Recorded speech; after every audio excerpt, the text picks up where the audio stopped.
Governor in Virginia, Abigail Spanberger. Thanks so much for joining me. Thanks for having me. So we are right now watching as, kind of this back and forth goes on between Texas and California in terms of redrawing these maps across the country. There's other states that have jumped into the fray. We've heard from Republicans in Missouri and Indiana and Florida. We've also heard from Democrats in Maryland and Illinois. There are not that many weapons to counteract the egregious power grab that is happening at the hands of Republicans right now. If you're fortunate enough to win the gubernatorial race in Virginia, that would mean that, as of right now, Virginia would have a trifecta. And so how are you thinking about Virginia's place in the broader national environment in terms of pushing back against what Republicans are seeking to do? Well, as it relates specifically to the redistricting efforts that, again, as you mentioned, began with Donald Trump calling up Texas and saying, find me some seats, right? Not so different from when he called up the Secretary of State in Georgia a number of years ago and said, find me votes. The difference this time is that the governor of Texas said that he would do it and Right. move forward with that. In Virginia, though, we have a redistricting amendment that was put into our state constitution, and we have a three-step process that would be required to make any changes to how it is that we do our redistricting, a three-step process that requires a vote before the General Assembly elections for a new General Assembly, another vote, and then it goes to the people. But what I will tell you, my focus is in ensuring that in 2026, Virginia has the very real opportunity to flip back a seat that we lost in 22 and to flip a longer held Republican seat in Virginia's first district, and ensuring that in the 2026 elections, because of Democratic engagement, because of independents or even Republicans, Virginians who have determined that what is happening at the federal level is not working for Virginia, for them, for their businesses, for their livelihood, for their kids, for their healthcare, for their education, that those folks are going to get out and vote. And I will say in 2026, we are working to flip those two seats, CD1, CD2 in the Commonwealth of Virginia. And so while because of our constitutional amendment, we can't necessarily move forward and join the efforts of other states, we're going to do the hard work to make sure we realize that impact by flipping those seats, by putting forth great candidates and ensuring that advocates and activists and voters across Virginia recognize the importance of flipping those seats in 26. Well, New York is in a not dissimilar position where they have to do to be able to amend their state constitution. They have to get two consecutive votes in two consecutive state legislative cycles. Kathy Hochul has publicly committed to beginning that process and getting that first vote happening when they come back into session in this next legislative session. Would you be in favor of getting the process going, because it is a three-step process in Virginia, so as to get closer to the ultimate end goal? I mean, I think that the reality is it's a question of whether the votes exist in the General Assembly. And so it would be conversations with members of the General Assembly about what is possible.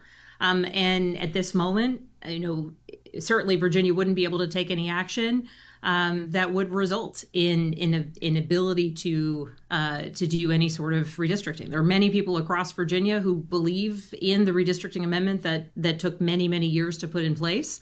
And so what I recognize, having been someone who flipped my seat, I was the first Democrat elected to represent Virginia's 7th district since 1968.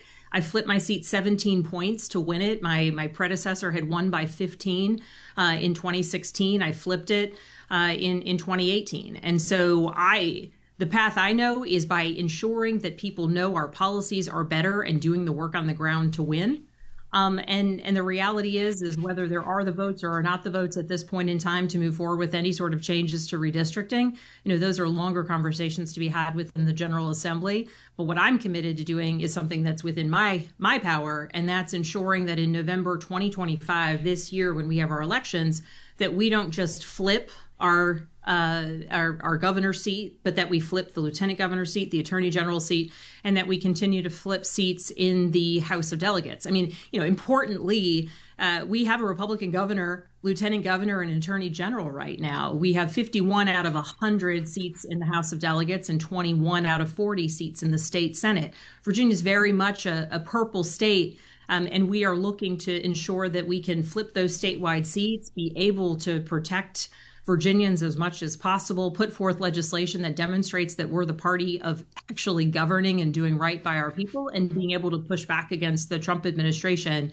And what I know to be true is that when we win decisively this November 2025, that we will also be able to create clearer pathways towards flipping one, though I've got my eyes on two congressional seats in 2026. And that is a far faster remedy than any of the alternatives that exist, at least given Virginia's state constitution.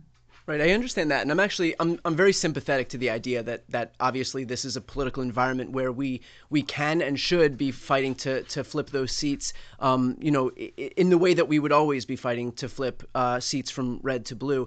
I guess my broader question is, do you view Virginia as playing an important role in counteracting what we are now seeing is kind of a Cold War, a redistricting Cold War, where all Trump has to say is, hey, Missouri, hey, Indiana, hey, Florida, hey, Texas, and hey, any other raft of states, I need to make sure that we can scientifically engineer these maps so that we don't ever lose in the future.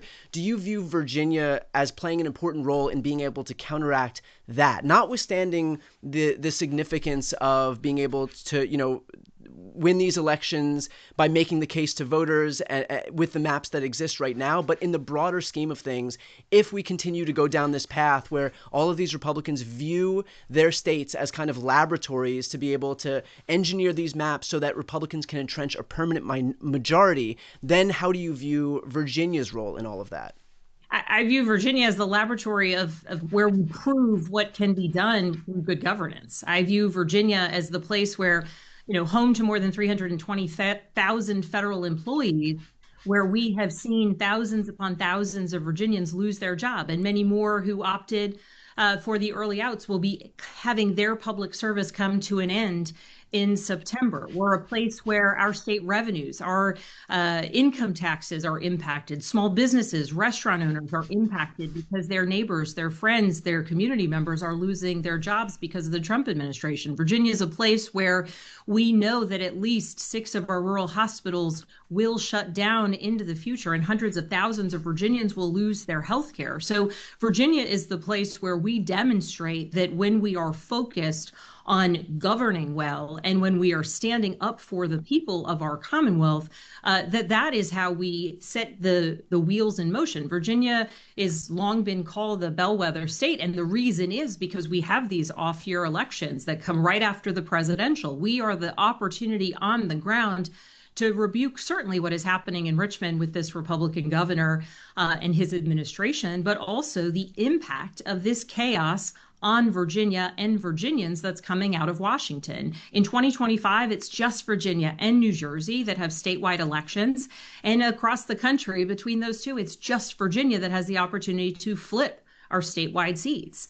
And so the role that we play is by being the bellwether. The role that we play is by being the bellwether electorally, ensuring that we are creating a path towards, both a narrative, because winning begets winning, both a narrative towards winning in 2026, as well as ensuring we do our work on the ground to add to those numbers. In 2018, we flipped 3 seats in Virginia. 2 of them continue to be democratically held. 1 of them is imminently winnable. And then when we actually are governing, it's about also ensuring that we're using every tool available to us to push back against the Trump administration and demonstrate that, in fact, if he wants to continue to attack democratic institutions, the actual process of voting, and our representation, that Virginia will stand up for our voters every opportunity that we have, and then we will also make our own opportunity. And so that's how I view Virginia, is as the bellwether where we will turn the page towards what will ultimately be a shift in representation and who has control within the House of Representatives after next year's midterms. So last question on this. On the point of good governance, I mean, Democrats have kind of lived that. They've exemplified that with what they've done with their blue state weapons, which are California and New York and New Jersey and other states like Colorado, where we have independent redistricting commissions, where we have kind of lived by this idea of good governance in hopes that it'll be reciprocated. But at this point, not only is it not being reciprocated, Republicans are running in the opposite direction, and they've got gerrymandered maps that they're gerrymandering even further. I mean, that's the situation with Texas. And so there's this concern that by virtue of continuing to entrench our reliance on good governance solutions, that we're just unilaterally disarming. And so what would your response to that criticism of just kind of saying, okay, well, we're just going to continue to live by these ideals of good governance while the Republicans are doing the complete opposite? I mean, I would say that I live by the ideals and the reality of the Virginia Constitution. And so recognizing, and I think that it's important that as Texas has moved forward, I think it's important that California is moving forward. I think that it's important that we do fight fire with fire. But I'm also recognizing that in the Commonwealth of Virginia, the process that we have to make constitutional amendments, right? So it was just a couple of years ago that we went through a multi-year process to put a redistricting commission process within our state constitution. We have to have an election. There has to be a vote in the General Assembly, then there has to be elections, then there has to be another election, then they vote again, and then it goes to the people. So, even in looking at this, if someone says, okay, Virginia might be a possibility, that's not till 2028 where there would actually be an impact on congressional elections. And I'm unwilling in Virginia to wait for 2028. And so it is the harder route. I'm not denying that, to say we're going to fucking win those seats in the midterms by working hard and doing it. But in Virginia, that's our only option. And frankly, I think Democrats need to fight more and win more and actually ensure that people know what we are for. Because Republicans have to depend on redistricting and stealing votes and taking seats like they did in North Carolina in order to actually be able to win elections. But we know, as we did in 2018, when we grind it out and go to every community and actually listen to people, that's how we win. And so I could sit back and say, yeah, let's go ahead and try and do something that for 2028 makes a difference. That's too far off. And so understanding that both we have a constitutional amendment in our Constitution, recognizing that there may or may not be the votes in the General Assembly to move forward any changes to that, and also recognizing that it wouldn't actually impact until 2028, I could punt to that point in time, but I'm not going to, because Virginia has a responsibility to act now, which is why we're going to win this November, and then to actually act now and ensure that we win seats that, yeah, through gerrymandering, you could make them easier, but that is literally not an option on the table for us. So we're going to gut it out, and we're going to get volunteers, and we're going to ensure that they have the financing to do it, good candidates who are going to spend every single minute of the day to win their seats. And if I sound like that is the clear focus that I have, it's because I decided to win a seat that people told me was unwinnable. I had people laugh at me, and it's just a reality. It's a strong Republican district. It hasn't elected a Democrat since the 60s. The Republican who was the majority leader of the House lost in a primary from the right. And I quit my job, and I spent every waking moment of my life for a year and a half pulling people together, building a coalition, believing that it's possible.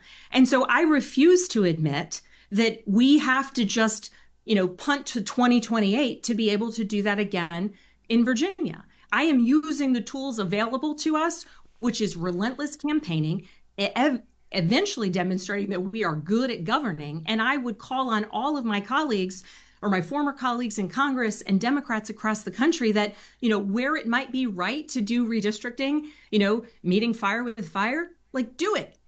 And where it is not possible, do not just look to California or New York or other states to do it. Do the work on the ground to win, to show people who we are, why we are better than this chaos coming out of Washington. And I obviously feel that rather deeply, because I want Democrats to want to win more. And we can do it if every single day we put a relentless focus, not on, this or that, or but like actually on the needs of people. And that's what we're going to do here in Virginia. It's why we're going to win in November. It's why we're going to win seats in November of 2026, because for us, there is no other option. And, I'm excited about this election. We're going to win. We're going to flip our 3 statewide seats. We're going to send a message to the rest of the country. We're going to put Republicans in the House of Representatives on notice, because we are going to create the beginnings of a wave that will occur and go through 2028. And well, 2026 first, and then on to 2028. And so anybody who wants to follow what we're doing in Virginia, it's abigailspanberger.com to join us, to volunteer, to donate. And we're planning on being that bellwether and pushing us in the right direction. As it relates to Virginia specifically, we watch these DOGE cuts, for example, kind of wreak havoc on a lot of federal employees, many of whom live in your state. And so how are you thinking about that in terms of this election right now, and especially with regard to your Republican opponent? I mean, everywhere I go across Virginia, certainly the density of federal employment in Northern Virginia or in Hampton Roads, coastal Virginia, like makes it so any community I go to in Northern Virginia or Hampton Roads, like I don't have to bring it up. Everywhere I go, small business owners are mentioning that they've seen a decline in people coming to their restaurants or to their small family owned appliance shop or to their gift shop.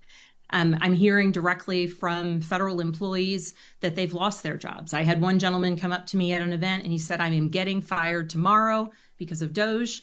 And while I'm devastated about the loss of my job, what you need to know is, this is the agency I work for. This is the work that I do. I am worried about what happens when the job that I do, this individual worked in the national security space, is no longer getting done. And so people understand this very, very clearly on the ground in Virginia.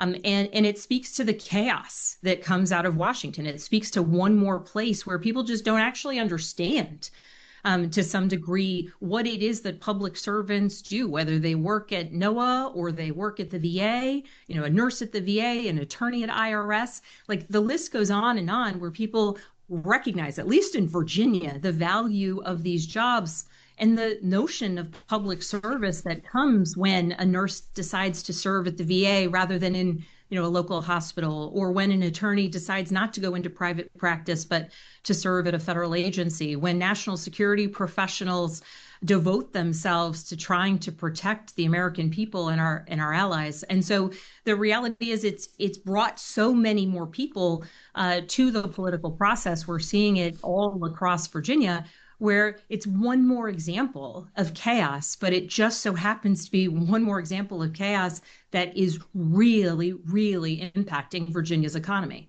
How are you thinking about Donald Trump wielding the different law enforcement agencies of the government now to go after overtly his political opponents? Well, I'm going to answer this question certainly as a candidate for governor, but also as a former federal agent. I work narcotics and money laundering cases, and as a former undercover CIA case officer, where I worked, the gamut of things, counterterrorism, and other issues among them. And the idea that we would have a president politicize and attempt to leverage the national security infrastructure of our country, whether it is the basic employment and leadership within our intelligence agencies, or whether it's somebody getting fired because they put forth an intelligence report that the president doesn't like. It is actually just objectively dangerous in the long term, both for the United States and for our partners and allies. But it also undermines really what has been built up as a strength over decades and decades, which is not just U.S. global leadership, but our ability to keep the American people safe, to be ahead of and understand threats. And then at the local level and the community level, the idea that the president of the United States would attempt to use the military and the National Guard in a way that it makes them political, puts them in the middle of his efforts to poke at certain local leaders or make some sort of point. And isn't necessarily focused on making communities safer or understanding the real threats that exist, like what Kash Patel is doing at FBI. And I say this as someone who When I was a member of Congress, I represented Quantico, the training facility for FBI agents, and certainly I represented many FBI agents. Virginia's home to many. The idea that Kash Patel is trying to basically upend the entire mission of the FBI, it makes us all less safe. There are different types of law enforcement, state, local, federal. There are different priorities and criminal codes that those federal agencies follow, and the types of crimes that they investigate, and that is all for a reason. And so the idea that he's going to pivot FBI agents away from counterterrorism and bank robberies and international kidnappings, Yeah. to have them work on immigration enforcement, like, that other work needs to be done.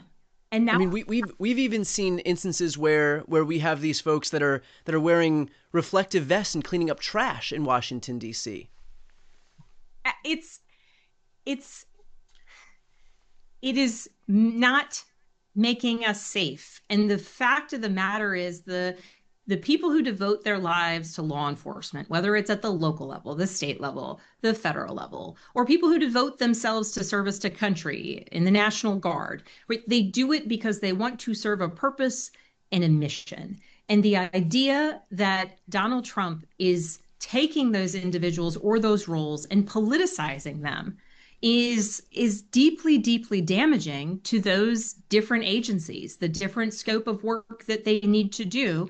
And frankly, the long-term strength of the types of investigations that occurred in, historically per U.S. code with different law enforcement agencies. And so it's deeply concerning. And I think there will be a long-term effort once we have a new administration come January 2029, where we will have to do a lot of rebuilding of just the kind of basic tenets of what those agencies are supposed to be doing, and ensuring that they're meeting the mission in a very real way.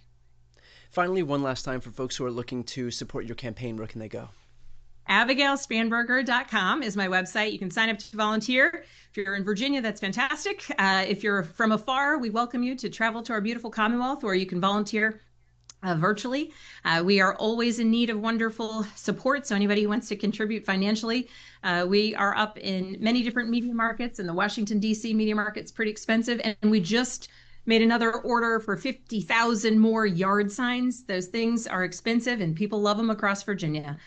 We want them to be in every neighborhood, in every corner possible. So support is always wonderful, always appreciated. And I'm just grateful for anyone who wants to get behind us as we are flipping this seat this November. Early voting starts in Virginia September 19th. So we will have early indicators of the level of energy and excitement here on the ground. Excellent. Well, we'll be following along closely. Thank you for all the time today, and best of luck in the campaign trail. Thank you so much.